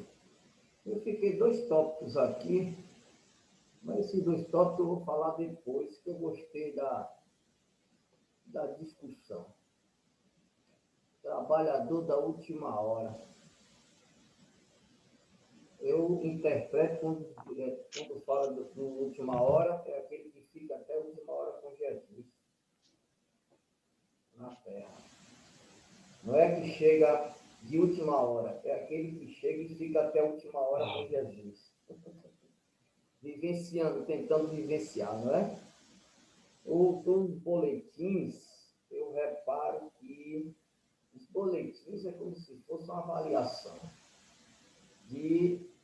das comunicações. Eu percebi também que muitas dessas comunicações, Kardec não coloca na revista Espírita, só faz esse comentário no boletim. Interessante isso. A questão do bêbado, a questão do coxo, a questão aí que não passa por outro lado, a gente tem que tomar cuidado na interpretação. Eu entendi aí que Kardec quis fazer o seguinte, e realmente, o coxo passando para o lado de lá, ele não é coxo realmente, porque é uma coisa física, mas pela consciência dele, no consciente, ele passa como coxo. Eu entendi dessa forma. É uma coisa que ele mesmo transporta para lá, não é que ele não seja. Eu entendi dessa forma. Agora, já as coisas morais, não, é do espírito mesmo, não tem como ele disfarçar nada. Eu entendo dessa forma aí. O que o Roberval falou aí, achei interessante, porque cabe aquela ideia de que é bom morrer dormindo. O espírito, o corpo não morre sem o espírito, né? Mas tem gente que quer morrer dormindo. Vá nessa, que é bom demais, né? E sobre a percepção que Robert Val colocou, de que quando a gente acorda, a gente não traz, há muitas coisas, que é complexo isso. Muitos deles lá o tempo é de outra forma. Se você viaja daqui para Salvador com um companheiro, e eu lembro disso quando o trecho de Ipirá até Baixa Grande estava horrível. A gente fazia para ir para a regional 1 hora e meia. Uma coisa que se fazia com meia hora de ônibus. E teve uma época que eu fiquei acordado e meu companheiro dormiu. Quando chegou em Baixa Grande, ele diz assim, oh, já chegou?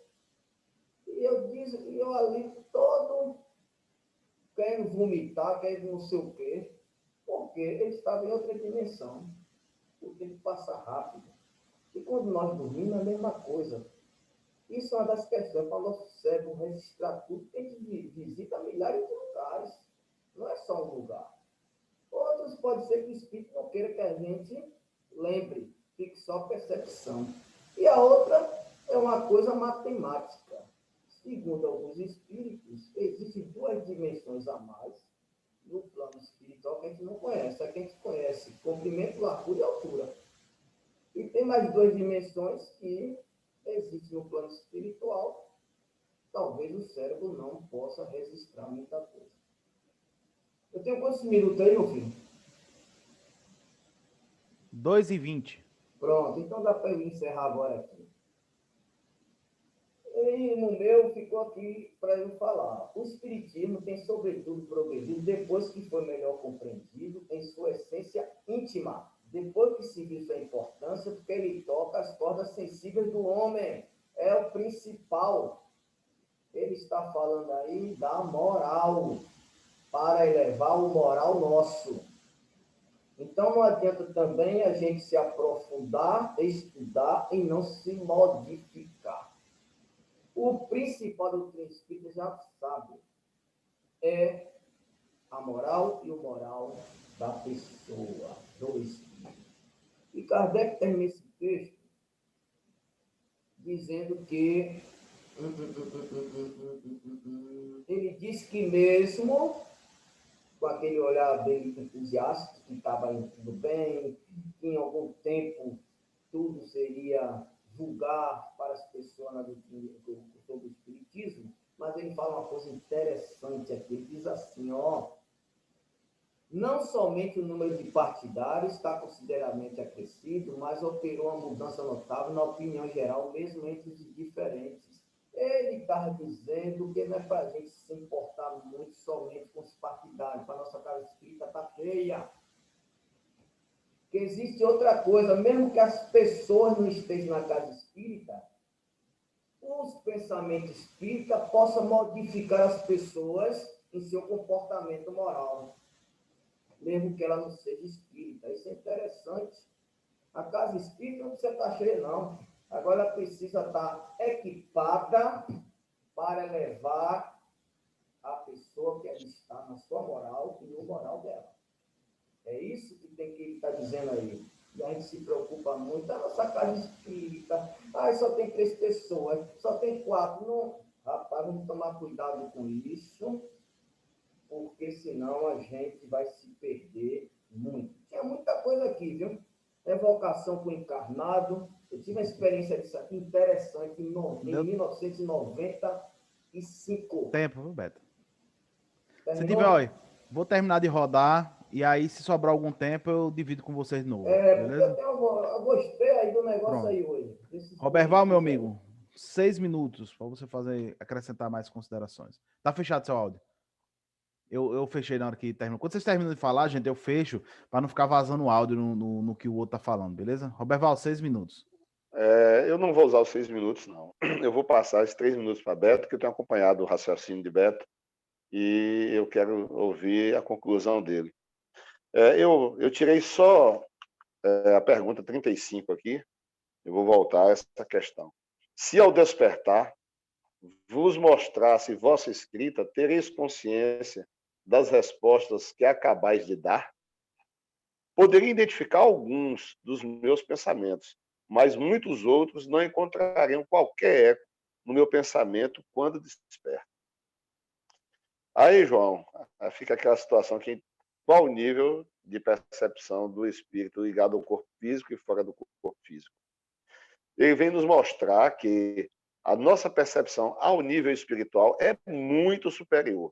Ou seja, a matéria embota as percepções, a matéria dificulta a liberdade do espírito, a sua capacidade de entendimento. Eu estou falando isso de espírito inferior do meu nível, certo? As dificuldades. Mas quando você vê um cidadão desse dizer aqui que ele vai ver muita coisa que não condiz com a atualidade dele, como encarnado, a coisa fica muito mais profunda do que o que nós possamos imaginar. É mais uma pedrinha no nosso sapato e uma pulga atrás da orelha. Vou devolver para Beto aí o restante. Eu quero ver a conclusão de Beto. Pronto, sobrou 4 minutos e meio, então no final eu vou passar esses 4 minutos e meio para Beto, tá bom? Para ele fazer os comentários. Deixa eu passar agora para João, tá? João, meu amigo, 6 minutos. Tá ouvindo? Sim. Pode falar? Fica à vontade. Rapaz, esse trabalho aí do cara fora do corpo tem muita coisa que a gente precisa aprender, inclusive a ciência, sabe por quê? Porque ele toca no lado materialista. Qualquer médico ou cientista materialista João, pera aí rapidinho, deixa eu cortar seu raciocínio, me desculpe. A vez é de Fred agora, que foi o outro expositor. Depois eu vou passar para você, mas Fred tinha dito aqui que ia doar o tempo dele, não é isso? Beleza, então eu vou fazer o seguinte: ia ter mais 3 minutos para Fred falar agora. Eu vou dar esses 3 minutos a João, vou dar 9 minutos a João, tá, pessoal? Porque o Roberval já doou 4 minutos e meio para Beto, beleza? Então, João, 9 minutos para você falar. Fez o testamento, fez? É interessantíssimo. Sabe por quê, gente? Isso aí, qualquer médico profissional da saúde, principalmente a psiquiatria, a neurologia e a psicologia, que trabalham com hipnose, poderá fazer isso também, independente de espiritismo. Por exemplo, ele diz assim, pergunta 45, considerando-se que vos achai aqui, se vosso corpo recebesse uma picada, não bastante forte para vos despertar, mas suficiente para fazer estremecer, vosso espírito a sentiria? Olha a pergunta do Kardec, viu, gente? Ele responde, meu corpo não a sentiria. Aí a gente vem, algum de vocês já teve doente na vida? Já, né? Todo mundo já teve a doença, né? Quando a gente dorme, a gente sente alguma dor, por mais que seja violenta no corpo, quando a gente adormece, sente dor? Por que não sente nenhuma dor? Porque justamente nós, o ser, espírito, dono da casa, estamos fora. E o elo de ligação entre nós, entre o corpo, é muito tênue. Ele fala aqui num cordão, outros falam a luz prateada, né? Essa vinculação que liga a epífise do corpo físico ao do perispírito. E o mais impressionante é que a gente fora do corpo vai aonde quer e o danado desse cordão estica e ninguém sabe explicar. Dá para entender isso? Vai e vem a milhares de quilômetros de distância e o corpo continua sem alteração e a gente, espírito, também. Então, imagina esse cabedal de conhecimento, quando a própria ciência espírita realmente voltar, que as casas espíritas precisam fazer essas experiências, infelizmente, cuidam muito mais de outras coisas, né? E relaxam um pouco. Isso é importantíssimo. Então, ele volta aqui na pergunta ainda. O vosso espírito teria consciência do fato da picada? Olha lá, ele está cá, o corpo está aqui, alguém deu uma picada no corpo. Nenhuma, responde o espírito. Mas notai que me falar de uma sensação leve, sem nenhum alcance, em termos de importância, seja para o corpo ou para o espírito. A gente, quando eu já fiz várias experiências de hipnose, estudo muito o assunto, quando a gente vai fazendo a experiência com alguém para chegar ao primeiro estado da hipnose, primeiro teste, a gente usa uma agulha ou um alfinete e dá umas picadas no braço ou na mão, para ver se a pessoa ainda responde ao primeiro sentido do tato. Quando ele já não está mais tendo tato, isso a gente já sabe que ele está chegando ao primeiro estágio da hipnose provocada. Daí em diante, o estado aprofunda-se. Inclusive, eu fiz parte de um grupo, antigamente, quando o Peixinho formou-se em medicina, doutor Marcelo Macedo, que era uma turma de... Eu fiz parte de um grupo de 8 pessoas para ser cobaia, né? Para sair do corpo, falar, só que eles não me mostraram os resultados, mas alguma coisa eu lembrava. De maneiras que Kardec procurou, dentro do estudo com esse rapaz, esse marinheiro, fora do corpo, ele procurou tirar o maior proveito possível. E aí Kardec continua. A propósito da luz, disseste que ela vos parece como se estivesse em vigília, ou seja, acordado. Olha que pergunta maliciosa, bem no sentido científico. Considerando-se que vossos olhos são como janelas por onde ela chega ao cérebro. E ainda Kardec disserta, mas na própria pergunta, compreendamos-lo em relação à luz percebida pelo corpo. Mas, nesse momento, não é o vosso corpo que vê. Vedes ainda por um ponto circunscrito ou por todo o ser. Vejam só. Na Rússia já tem uma pesquisa altamente científica, com alguns, eles chamam lá de sensitivos, alguns médios. É sensitivo, na verdade, pode até não ser médio. Que uma mulher lá lia pelo cotovelo, fechava os olhos, ela começou a ler pelo cotovelo. As informações que a gente tem tido das obras complementares é que, na medida em que a gente evolui, não precisa dos 5 sentidos ou 7. Na verdade, são 7. Né? Tato, olfato, paladar, audição, visão, intuição e ubiquidade, que é o que a gente aprende lá no Livro dos Espíritos. O 7º sentido, a ubiquidade, quando a gente já estiver num nível maior, né? Vamos dizer, o chifre, perceber tudo em derredor, aí a gente já começa a entender determinadas coisas. Também lá na Rússia, eu não sei se vocês já pesquisaram algum vídeo do garoto Boriska, já viram falar no mocinho lá? O Boriska, pesquisem, ele tem a ubiquidade, ele narra que mora em Marte, Boriska com K, viu? E teve a última encarnação na Terra há 91 mil anos na Lemúria. Evoluiu e lá em Marte ele veio a agradecer os terráqueos, o período que passou aqui. O grande problema dele é que ele andando na rua, ele começa a sentir o pensamento de todo mundo, alguém vai assaltar outro, ele entra em desespero que não sabe se defende outro, se avisa, ou se o assaltante mata ele depois, se perceber. Ele foi expulso de quase todas as escolas, porque antes do professor chegar com a aula, ele já dizia tudo, dizia os pontos que não estavam coerentes com aquela matéria daquele dia, e gerou um certo ciúme. Então, o Boriska tem o 7º sentido, mas a Rússia abafa isso debaixo de 7 capas. Aí, Kardec vem. João, 1 minuto. Pronto, só essa aí. Poderei perceber os odores melhor do que vós. Fazer a diferença entre a luz e a obscuridade, sim, mas para mim, ele, fora do corpo, não é para vós. Vejo perfeitamente no escuro.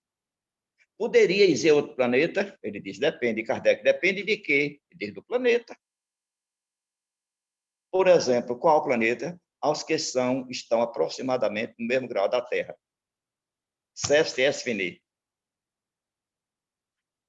Obrigado, João. Deixa eu botar aqui meu tempo aqui. Deixa eu marcar aqui. Bota 3 minutos aqui para mim, que é o tempo normal. Só para complementar aqui, pessoal, disse que Fred tinha feito um comentário na participação dele, que eu achei interessante, mas eu queria colocar minha posição também, né? Fred, quando estava falando do início do boletim, trouxe para a gente uma parte do texto, né? E que ele argumentou dizendo que, né, isso vale para muita gente que acredita que o espírito fica errante no mundo espiritual, né? Que não, enfim, que não tem algo definido e tudo. Eu discordo da sua percepção, Fred. Eu acho assim, que se pegar só esse texto, por exemplo, parte do texto final, certo? Sem dúvida, quanto mais alguns ainda se ligam a elas, quanto mais desmaterializados, menos importância dão às coisas terrenas. Mas alguns ainda se ligam a elas por muito tempo após a morte e parece, no mundo invisível, continuam nas ocupações que tinham nesse mundo, ou pelo menos demonstram-lhe certos interesses. Se a gente ler só essa parte, dá a entender o que você está dizendo mesmo. Então, assim, eu era vaqueiro aqui, eu vou chegar no mundo espiritual, às vezes, dependendo do meu apego, eu vou ficar sendo vaqueiro lá. Né? Eu era pasteleiro aqui, talvez eu vá ser pasteleiro lá. Mas é importante a gente contextualizar a fala. Eu vou ler agora o trecho inteiro. Comunicações diversas. Aí tem leitura de 2 comunicações feitas pela senhora Boucher, o senhor Boucher, perdão pela pronúncia, antigo reitor da academia, médium e escrevente, pelo espírito da duquesa de Longueville, a respeito de uma visita que esta última lhe fez como espírito em Port Royal de Champs. Essas 2 comunicações são notáveis pelo estilo e pela elevação. Provam que certos espíritos revêem com prazer os lugares onde viveram e que sentem o encanto da saudade. Sem dúvida, quanto mais desmaterializados, menos importância dão às coisas terrenas, mas alguns ainda se ligam a elas por muito tempo após a morte e parece, no mundo invisível, continuam nas ocupações que tinham nesse mundo. Que ocupações são essas? Não é trabalho, gente, que ele está falando. Ele usou esse texto para falar da comunicação que o Espírito tinha feito quando ele foi visitar um lugar que tinha sido importante para ela. Veja que no texto anterior, ele vai falar de uma coisa dos espíritos, daqueles espíritos que ele fala, até dos espíritos que alguns que tem, né, de La Fontaine e tal, que ele vai dizer que esses espíritos, quando têm ideias fixas, né, religiosas e demais, né, tem pessoal, todos os espíritos que professam uma religião, uma idolatria ou um cisma, por convicção, persistem nas mesmas crenças até serem esclarecidos pelo estudo e reflexão. Isso está no texto anterior. Por que isso é válido? Porque você tem uma ideia fixa, você vai para lá e você fica persistindo. Então, se você era um padre, vamos supor, e você tem muito fixo aquela ideia, você vai tender a ir àquele lugar, tentar convencer as pessoas que você se comunica daquela sua ideia. Isso é uma ocupação. Não necessariamente tem que ter uma fazenda lá dentro, porque se tem carne, o povo comendo em nosso lar, tem que ter fazenda. Onde é que está os bois? Onde é que está as vacas que o pessoal mata no mundo espiritual? Né? Eu não entendo, tá, gente? Compreenda a interpretação de Fred, mas eu não acredito, na minha opinião, que essa parte do trecho seja para uma afirmativa de que você sai daqui e continua, dependendo do seu apego, o seu trabalho lá. Não é esse o contexto que está no texto, né? O contexto é para justificar a visita que o espírito fez ao o museu do quê? Como é o nome do lugar? Esqueci agora, perdi agora, gente. Perdão. Da Port Royal de Champs, que foi onde o espírito dessa mulher foi 2 vezes visitar, né? Então ele está falando de uma visita. Ela se ocupou de algo que era material, mas que ainda tinha importância para ela. Então, como ainda tinha importância para ela, ela foi lá e experimentou o quê? O prazer da saudade. Olha a ocupação que ele está falando. Ele não está falando de trabalho, certo? Essa é a minha interpretação, pessoal. Deixa Anderson, seu microfone fechou aí. Eu fechei aqui quando acabou o tempo, desculpa, foi mal, Fred. Deixa eu devolver para Beto aqui os 4 minutos e meio que o Roberval falou. Eu vou ler aqui, eu vi que você estava escrevendo aqui, Fred, vou dar uma lida. Beto, Eu 4 botei no minutos... chat aí que minha colocação não foi essa que você está falando. Eu não me aprofundei nisso aí, nem fechei questão. Né? Como eu passei meu tempo para os outros, eu não vou entrar nesse mérito agora, que essa é uma discussão longa. Mas Não, botei no chat.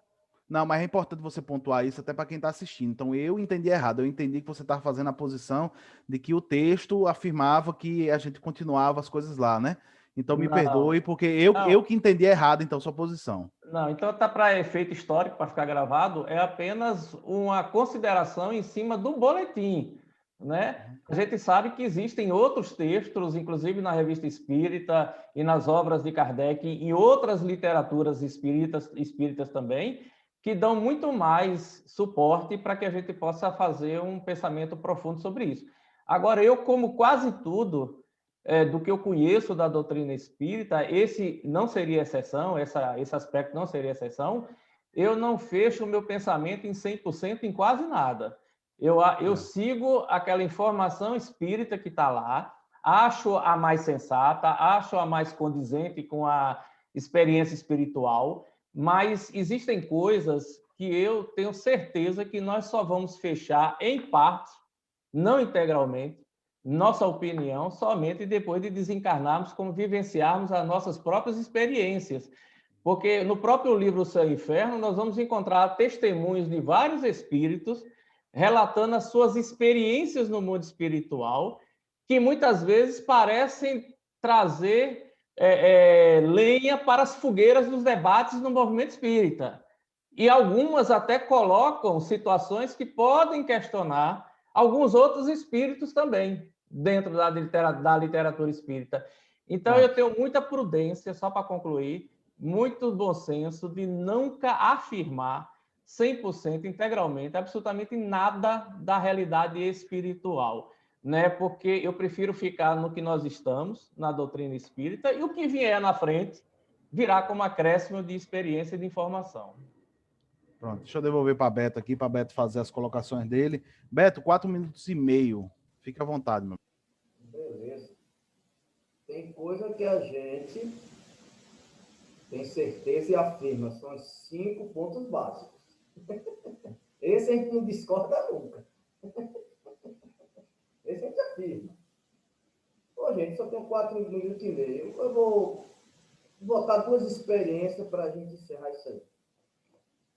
Nós temos CR22, uma cidade, eu não vou dizer o nome, porque aqui eu posso citar e ser processado. Teve uma experiência, Roberto, dessa aí. Uma sessão mediúnica, o espírito se manifestou, altamente inteligente. Tudo que se perguntava, não é livro espírita, inteligente dentro da ciência. E conversa vai, conversa vem. O espírito disse que, perguntou a ele da existência dele, disse: eu estou encarnado. Eu estou encarnado. Disse o endereço, em que cidade estava, não era naquela cidade, e que não gostava da reencarnação porque estava em um corpo defeituoso. E esta casa teve o bom senso de ir nesse endereço, e realmente tinha uma pessoa lá, tipo paraplégico, na cadeira de roda, mentalmente e fisicamente, como ele disse, defeituoso. Vai o que você falou. A percepção dele, fora do corpo, mesmo estando encarnado, ele teve uma expansão maior. Tranquilamente não existe isso. Ele disse um detalhe, o seguinte, perguntou, o doutrinador perguntou, e quando você volta o corpo?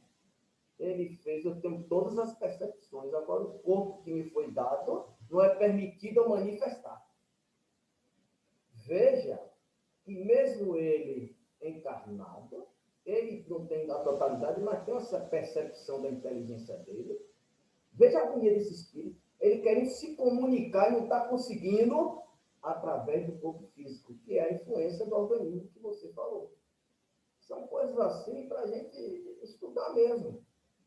E para mim isso é uma experiência mesmo. Não vou dizer a casa porque não tenho a autorização para dizer. Você está perfeitamente correto. É exatamente isso. Desencarnado ou mesmo encarnado, mas fora do corpo, a gente tem uma percepção melhor. Não tenho dúvida disso. Não total, porque a gente tem influência do corpo físico. A gente tem a influência do corpo físico, está ligada a ele de alguma forma. E a outra experiência foi uma pessoa que veio fazer uma palestra aqui. Ele tinha que ir para Baixa Grande no domingo, que era a regional. Ele dormiu, foi para outra cidade. Chegando lá, telefonou para o pessoal, ele teve que ficar na cidade e vir com as pessoas. E esse pessoal registra tudo em ata, o que se passa na reunião mediúnica. Fazia em ata. E essa pessoa vendo, começou a chorar na hora que viu um relato de um mendigo encarnado, que o doutrinador perguntou sobre Jesus, ele disse que só conheceu Jesus em um gesto de uma pessoa que deu uma camisa a ele, que doava sopa na rua de Salvador, e que deu uma camisa a ele que ele estava com frio. O cara começou a chorar porque era o cara. Foi a própria pessoa. E o cara disse o detalhe da camisa e tudo. Rapaz, isso aí fui eu. Então, são coisas que a gente vai ter que meditar bastante. A doutrina espírita é complexa. Isso apenas eu estou colocando um exemplo para clarear. Mas tem outros ditames que a gente tem que estudar mesmo. E outra coisa para encerrar. Se a gente quer ter uma percepção melhor quando a gente sai do corpo, ou a gente está no corpo, aqui, ó, de vigília, a gente tem que se aperfeiçoar. Estudando, trabalhando, tendo um tempozinho para meditar. Eu mesmo aqui, eu tenho essa experiência. Acordo 5h30 antes de ir para o trabalho, 1h, 45 minutos é para meditar e perguntar aos espíritos. E aí, meus irmãos, o que é que hoje nós vamos trabalhar esse negócio? Né? Então, é aqui. E trabalho no bem, que é a melhor coisa que existe. Beto, pontual. Bem na hora que tocou aqui, Beto encerrou. Gente, peço desculpas aqui pelos 5 minutos a mais no estudo, mas eu, no meu tempo, fiz um relato em cima de uma opinião de Fred, mas achei justo que eu desse o tempo a ele para retratação. Afinal de contas, segundo ele, a minha interpretação é que foi equivocada. Então, era justíssimo que eu permitisse que ele explicasse qual tinha sido a opinião dele, para que não ficasse também eu dizendo que Beto falou, ou que Fred falou uma coisa que ele não tinha dito, na verdade, certo? Mas, de qualquer forma, eu agradeço aqui a todos vocês pelo estudo, foi maravilhoso, velho, foram exposições maravilhosas, os textos tinham muita coisa interessante, né, muito, né, cada revista que passa parece que as coisas ficam mais profundas, né, de fato vão ficando, né, porque as ideias mais rasas, elas vão sendo, ele vai parando de repetir as ideias mais rasas, vai se aprofundando em ideias mais profundas, né, então, só apenas começamos, 1860, né? Ainda tem muita coisa para a gente estudar ainda. Muito obrigado a todos vocês pelo estudo. Eu vou pedir hoje a Roberval para fazer uma prece de encerramento. Pode ser, meu amigo? Ô Fred, ô Anderson. Oi, Beto. Eu vou pedir para você, na próxima semana, se der, mesmo botando o nome, bota a cidade nossa para o pessoal saber. Bota o quê, aí, perdão? Beto Brandão, Ibirá, Roberval, Piritiba. É bom para a pessoa saber de onde nós somos. Isso aí era bom mesmo.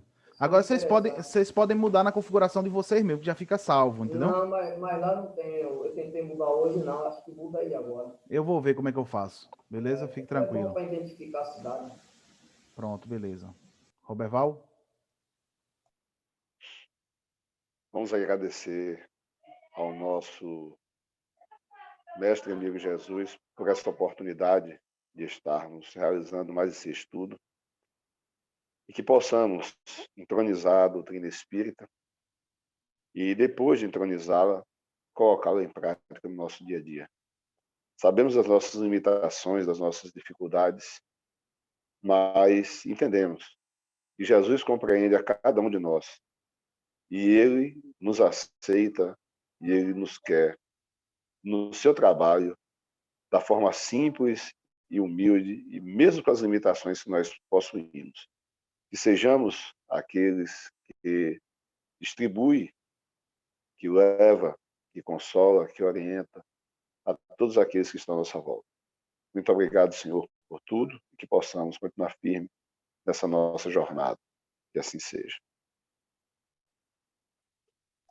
Gente, muito obrigado pelo estudo, viu? Deus abençoe todos vocês, um beijo a todos. Eu li seu comentário aqui, Fred, eu vou falar com você no Zap depois, porque a gente mantém a conversa lá, continua. Gente, um beijo para vocês, tchau, até domingo que vem. Tchau, até domingo.